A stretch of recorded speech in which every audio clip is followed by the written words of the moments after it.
Sa patuloy na pagpapalago ng kasanayan ng PNP ay nagkaroon ng kauna-unahang Provincial Mobile Force Company Challenge 2025 na ginanap sa Camp Antonio Lingayen.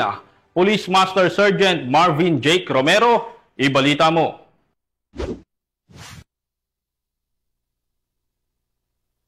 Matagumpay na isinagawa ng Pangasinan Police Provincial Office ang kauna-unahang Pangasinan Police Mobile Force Company Challenge 2025 sa Camp Antonio, Sison, Lingayen.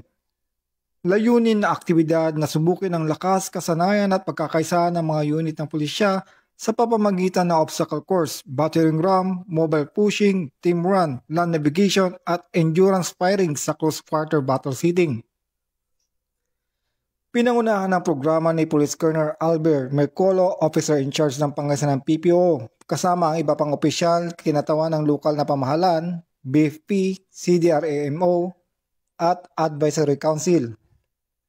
Tinapos ang 2 araw na paligsahan sa pamamagitan ng recognition program kung saan pinarangalan ang mga natatanging koponan at individual.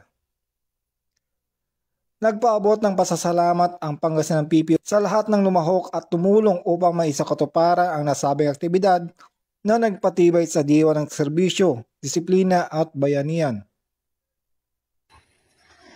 Mula dito sa Ilocos Region, ako yung PNN Correspondent, Police Master Sergeant Marvin Jake Romero, alagad ng mataas at taguyod ng balitang pulis.